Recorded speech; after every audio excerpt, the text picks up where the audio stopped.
Did you know about The Muffin Man. The Muffin Man? the Muffin Man? The Muffin Man. Anyways, Who lives in Drury Lane? yeah, that guy. You know, kind of robbed a bank earlier, but The What? Muffin Man?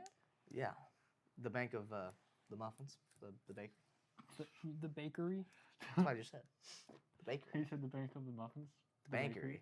The bank. The bankery. That's what's the name. The Garage Gospel. Here we go. 3, 2, 1, let's roll. This is the Garage Gospel. The Garage Gospel. What's up, everybody? Welcome back. We have him back. We got him back. Ladies and Finally. gentlemen, we stole him from the cold. Anyways, Thankfully, he didn't get called in today. It started snowing last night, and I was thank like, the good Lord. Yeah, I woke up at 3, and I didn't get a call, so I just went back to sleep. So as he should. Yes, amen to that. So, as you well know, you know, his life got pretty busy because winter showed up. Glad to have him back. Missed him a lot, actually. Got some people wondering where you went. Like, So, yeah, this guy especially is like, dude, I want him back so bad. no, he went to Florida. He's fine. You right. you right, he did. He escaped the cold. I did not. I embraced it. Yeah, I endured it. You embraced it. I When I was said, through it. I I'm went outta through here. it. I went through it. Not like took it like you did. Embracing and my enduring word is different.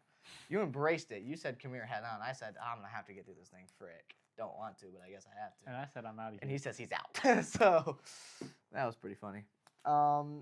Yeah. So today's message will be a little different. It'll be a little more reading, which is good. We're going to go through Job, which that's an interesting one. So, You sure it's not pronounced job? you know, it could be. I'm pretty sure it's Job. But if it was Job, that would be very interesting. Who would name their kid Job? That would be quite interesting. So whoever did that. Anyways, I can't wait to get into it. We're just kind of see what this has in store. I've read Job before. I think it's really good in weird ways. I didn't think it was a book that I would think that would kind of hit you in the face a little, but for me it did. It was actually kind of good. So we're going to start off with Job 1, verse 6, and to 2:10 for reading. Chapter 2, verse 10. But I'm going to really quick summarize the backstory that we're going to speak on for a second. The backstory is about Job himself before this. Job was a very wealthy guy. So he had literally everything you can imagine. He had, it says here, he possessed 7,000 sheep, 3,000 camels, 500 yoke of oxen, and 500 female donkeys, and very many servants. He also had 7 sons and 3 daughters. Again, huge. Like, and this dude had an estate and a half. This dude living great, his best life. Very blessed. What it does mention before we go into the reading that we say about you'll understand if you read really quick 5 verses. But and when the days of the feast had run their course, Job would send and consecrate them. This is his kids, because they'd go out and sin and They were partiers. Job would rise early in the morning, offer burnt offerings according to the number of them all. For Job said, "It may be that my children have sinned and cursed God in their hearts." So Job did that a lot. Job was a dude that was upright with the Lord and blameless and didn't sin according to the law in the Old Testament. So he was a great dude. Checked all boxes. Like, thumbs up, this dude's a man of God. There was nothing wrong with him. He was great. Now we go into the stuff we're reading. And the very first thing it says, the title of this section in my Bible says, Satan allowed to test Job. Yes, That what hit me for the very first time. Allowed, the word allowed. I think that's cool. Because this is a regular dude. Yep, he's blameless and upright for God, but he's a normal guy living his best life. And Satan had to ask God's permission to tempt him, to test him. He's like, hey, I bet you I can test your boy over here, and he'll fail. He'll fail you. And the guy goes, try me, go for it. And he's like, oh, okay, you're giving me permission, all right. he couldn't do otherwise without saying, "Hey, could I test your boy?" So I think that's quite cool. That means Satan has to ask to test us. He's like, "Hey, can I test him? Because there's no way." He's like, "Yeah, sure, go for it. I dare you to test my guy right there. Dare you to test my girl right there." And so I think that's very cool. That's what kind of opened my eyes a little bit when I first read this. I was like, that's really sweet. So this is where all the crazy crap happens, pretty much. Now there was a day when the sons of God came to present themselves before the Lord, and Satan also came among them. The Lord said to Satan, "From where have you come?" Satan answered the Lord, "From going to and from the earth, from walking up and down it." And the Lord said to Satan, "Have you considered my servant Job?"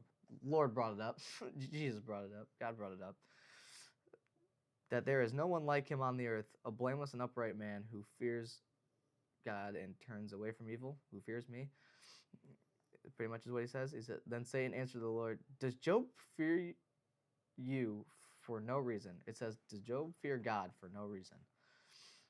Have you not put a hedge around him and his house and all he has on every side?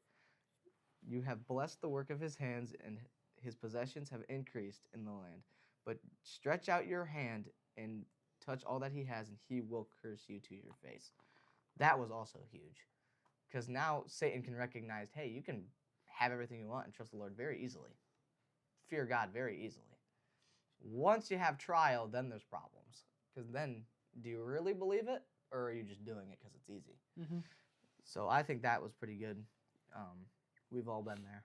We're like, oh, God's great. And then life sucks. And then we're like, why would the heck would you do that? It kind of goes into that transactional thing. God isn't a transactional God. He's a loving and just God. Yep, for sure. And God, Jesus already paid the sins for us. So, I mean, obviously this is Old Testament. Before that. But. So, a little different, not really. But, yeah, God isn't a transactional person. Yeah. For us, we know Jesus died for us, so then applying it here cements it even more. Because that just goes, okay, there's no reason for us to not fear God. And the fear of God is basically respecting and realizing your place under God and saying, you are God, I am not. And so it's humbling yourself. And I thought that was good because it kind of hits our whole culture as a whole in the face. Yeah. Because everybody calls themselves a Christian, really. Mm-hmm. And then they get tested. And they're like, oh, crap, you're actually not a Christian. If you are, you're a horrible representation of it. So that's awesome to see. And then verse 12, the next one says, "And the Lord said to Satan, behold, all that he has is in your hands. Only against him do not stretch out your hand." So God says, don't threaten his life. Don't kill him. You cannot touch him that way. Pretty much you can have everything else, but you can't hurt him. Yeah, you cannot kill him. Like, that is your only thing you can't do, is you cannot kill Job, which is hilarious. Satan has to be under guidelines. It's so funny. God is still God, and he's like, you can't do anything outside of what I say. So, sucks to suck, buddy. I still reign over you. So, that's awesome. And then, I'm going to kind of summarize this up a little bit. Satan then takes Job's property and children in one shot, pretty much. There's a famine that goes across the land, and his children die because they were eating and drinking, and then a great wind came across and struck the four corners of the house, and it fell upon them. So that, again, this is Job getting messages from like 3-4 servants that are bolting from the scene. So like one of them came from, this is what one of them said, the first one said, "The oxen were plowing, and then the donkeys feeding beside them, and then Sabines," which I don't know what that is, I'll probably be like that, "fell upon them and took them and struck them down, the servants with the edge of the sword, and I alone have escaped to tell you." Cattle's gone. And then all of a sudden, his kids are gone. And then all of a sudden, like, it's just everything. His property and his kids are just dead in a day. And you're like, oh. And so then immediately after that, there was a day. Actually, wait, I need to say this first. Because Job's response to all this news first is great. Then Job arose and tore his robe and shaved his head and fell on the ground and worshipped and said, Naked I came from my mother's womb, and naked I shall return. The Lord gave, and the Lord has taken away. Blessed be the name of the Lord. And all this, Job did not sin or charge God with wrong. So there's a right way to lament and a right way to come to God with your problems, is what that's telling me. It's not just like, oh, you suck, because then that's a problem. You're like, okay, that's cursing him. All right, that's trying to prove him wrong. You can't, that's not great. But Job just said, I praise you, and you have given and taken away. And that response is insane from that standpoint. Imagine your kids and everything you have was just destroyed in a day, and people told you in about like as fast as they could run in that day, and you're like, I have almost nothing. Like, that would suck. So that response is insane. Then Satan attacks Job's health. So he gets really sick. Then Job's wife says to him, do you still hold fast your integrity? Curse God and die. That's a wild statement. She's had it, apparently. She's like, just curse him so that we die. I don't want to live anymore. And then Job said to her, you speak as one of the foolish women would speak. Shall we receive good from God, and shall we not receive evil? Let me just say that that's not saying God gives evil. He doesn't. That's not his character. He doesn't give evil. It's just when evil comes, are we not responding to God in the same way as when good happens? And all this, Job did not sin with his lips. So Job is still clean. God is still proving Satan right, or wrong, I mean. God is still right. Satan has not gotten Job to curse him. He is still blameless. And then this is where we kind of summarize a lot, because this section from like chapter 3 to 37 is just Job and his friends talking and arguing and all that. So I summed it up because that's a long time. Like, that's a lot of stuff to be able to kind of speak on. So I have a few things that kind of gives a very good summary of these verses. So Job's friends actually comes and sit with him for days in dead silence. They just sit there. Yeah. Which is crazy. And I think that's needed sometimes. You just need friends to be there with you. Don't even need to say a word. Just like sit there and lament. Well, And just be. They did talk to him a lot Oh, through the whole thing. Yeah. Like chapter 3 through 37 is them, everybody talking. But there is a time period where for days they just sat and did not speak a word, which is awesome.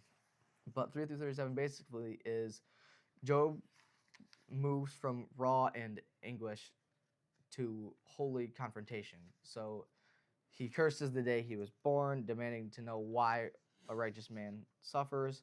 And then his friends argue that suffering must be a punishment for sin, defending a neat but shallow kind of idea of theology, like, hey, God is like immediately on your butt when you sin. Going back to the transactional thing. Yep, it's all transactional. You do bad, so I do bad to you kind of deal. And that's not actually how God works. And then Job refuses their logic. He maintains his integrity and insists that God owes an explanation. Wild. You're like, God, you need to speak to me right now. That's kind of crazy. Yeah. But we do have that authority, which is nuts. When all human wisdom collapses, so all of his friends' wisdom is just wrong. It's just not the explanation, and Job knows it. Elihu speaks, reframing suffering not as a mere punishment, but divine instruction. God is just, transcendent, and at work behind human understanding, is what Elihu brings to the table. And I would say that's way more accurate than his other friends, saying you must have messed up. And so, as of that whole bunch of chapters, Job is innocent, and God is silent, and man's explanation fails. So this is preparing an awesome way for God to show up and go, here's why. And low-key, he rattles Job. He didn't even give him an answer. He just showed him who he really was. Mm-hmm. The Lord shows up and asks Job questions that God knows he can't answer because God did it. Mm-hmm. And so I thought that was pretty fun and pretty awesome. So this is where it says the Lord answers Job. The Lord answered Job out of the whirlwind and said, "Who is this that darkens counsel by words without knowledge? Dress for action like a man. I will question you, and you make it known to me. Where were you when I laid the foundations of the earth? Tell me if you have understanding." Just, I was not alive. Like, I was not there. Was not there at the foundations of the earth. Who determines its measurements? Surely you know. Who, or who stretched the line upon it? On what were its bases sunk, and who laid its cornerstone? When the morning stars sang together, and all the sons of God shouted for joy. This is questions that Job just gets laid upon. God just asks Job these outrageous questions, but good questions, because Questions he can't answer. Job can't answer them because God did it and God knows, and Only God knows. that's his point. And again, this is 38. I think is literally just God questioning Job. 38 and 39 And 40. and 40. It's literally all of it. 42. Through 42 is just God asking Job questions all the way through 41. And then in these questions, I 42. very encourage you to please read Job and read all of these. We just don't have enough time to go through 40, all of them. through 40 verse 2. Yep. And then Job promised a son. So then Job answered the Lord and said, "Behold, I am of small account. What shall I answer you? I lay my hand on my mouth. I have spoken once and will not answer. Twice, but I will proceed no further." So then the Lord challenges Job. And then so the Lord responds. And then, "Dress for action like a man. I will question you, and you make it known to me. Will you even put me in the wrong? Will you condemn me that you may be in the right?" That itself. God's like, are you going to say that I did this? Me putting all this world together. You think I would do this? Like, I am just. I am who I am. Why do you think I would do this? Are you going to condemn me of doing wrong? And like, that is like, that'd be literally life-shaking if the Lord told that to me. I'd be like, oh. Have you an arm like God? Can you thunder with a voice like this? Adorn yourself with majesty and dignity. Clothe yourself with glory and splendor. Pour out the overflowings of your anger. And look on everyone who is proud and abase him. And then he continues, look on everyone who is proud and bring him low. And what is it? Tread? Yeah. Tread down the wicked where they stand. And again, he goes on. Lord goes on and kind of gives more instructional things to Job. yeah, for almost 2 chapters. Yeah. And so then 42, again, we're trying to speedrun this because we don't have a whole lot of time to do Job, because Job has got a lot of actual detail. We're trying to squeeze like 42 chapters into 30 minutes. Yeah, it's a little rough to do that. So, then Job answered the Lord, saying, "I know that you can do all these things, and that no purpose of yours can be thwarted. Who is this that hides counsel without knowledge? Therefore I have uttered what I did and not understand, things too wonderful for me, which I do not know. Hear, and I will speak. I will question you, and you make it known to me. I heard of you by the hearing of the ear, but now my eye sees you. Therefore I despise myself and repent in dust and ashes." Holy crap, what a conversation. This is all in like a whirlwind type deal. What a convo. Seeing God like that and then hearing his voice through his ears, that'd be nuts. Imagine the Lord just like all of a sudden just like walks down those stairs over there in like somehow a tornado type deal. And then circles this table and just starts chatting. And he's like, "You guys think you can do what?" Who made the earth again? Again, wild things to kind of just think about, because God showed up and said, "No, I actually need to speak to you now." And then God moves from Job the whole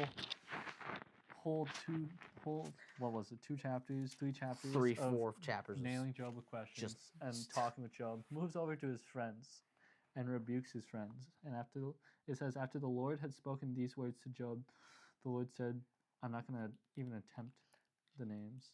Oh, But my gosh. anger burns against you and against your Eliphaz? 2 friends, for you have not spoken of me what is right, as my servant Job has. Therefore, take 7 bulls and 7 rams, and go to my servant Job and offer up burnt offerings for yourselves, and my servant Job shall pray for you. I will accept his prayer, not to deal with you according to your folly. Holy crap. God is instructing them to go to Job as an intercessor, basically, between. And I think it was his fault because all of his family and Yeah. cattle got wiped out, and his Exactly. health sucked. And it continues to So say, they "For now you-" have to go to the guy that's in a bad condition Yeah. to say, hey, I need your help now. It continues to say, "For you have not spoken of me what is right, as my servant Job has."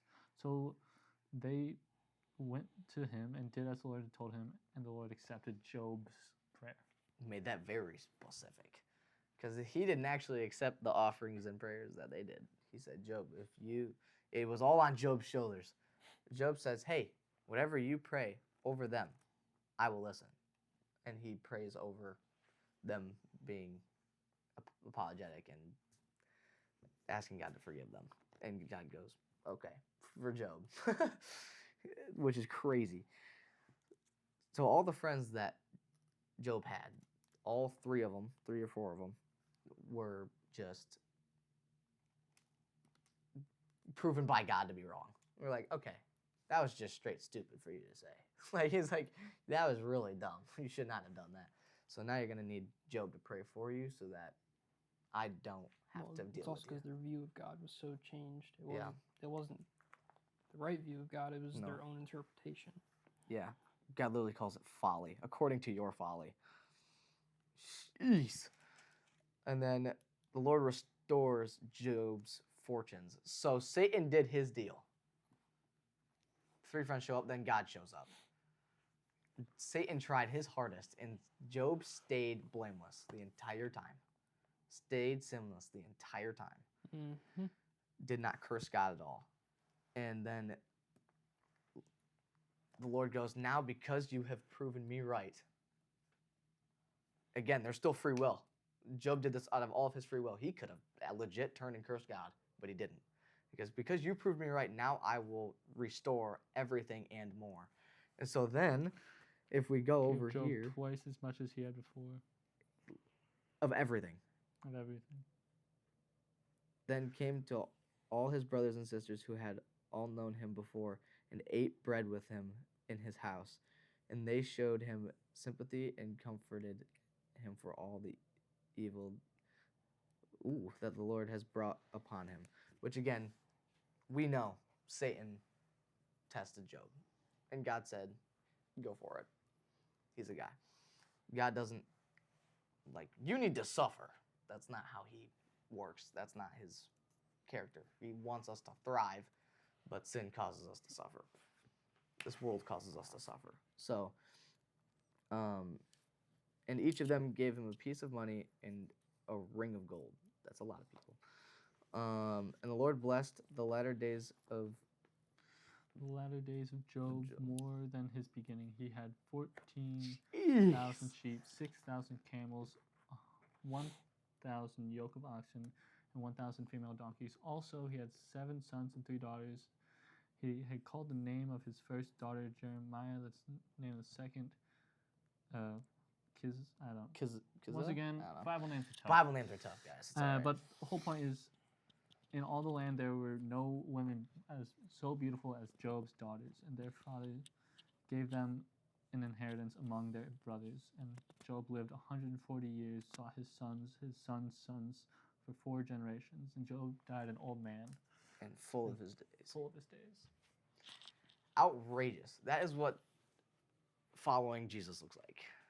Is where you just say, world, you are wrong and I know Jesus is right. And I'm going to follow Jesus no matter what you say. And no matter what happens, I'm following that guy. And the Lord goes, well done, good and faithful servant. Come be with me. Yeah. And that is our life right now. That is exactly, our fortunes here is nothing compared to what heaven is. It's nothing compared to what Jesus is coming to make this second creation to be on this earth. It'll be so much better than what we have right now, which is already crazy because I think creation outside is pretty beautiful a lot of the time. Yeah, it is. So I don't know Yeah. if there's, I don't know how it gets better than that. If I was quite honest, It gets warmer. you could tell us, probably. Yeah, Real. The cold. yeah, you But know. This guy's out. He's like, I hate the freaking cold. Thanks for sticking with us for our quick 30-minute overview of Job. Yeah, and if you guys have questions about anything, but specifically Job or whatever, please comment it. Please We can DM talk us. about it next time. Literally do anything so that we can get it, because I will gladly talk about it on the next episode, and we will answer all your questions. Or if you want to go deeper on one area, we can do that. Also, give us some stuff to do. Just what do you want to hear? Like, what do you want to talk about? So that'd be fun too. So thank you guys for listening. Hopefully, y'all have a great day. Really love you guys. Thank you so much. Peace out. See you guys.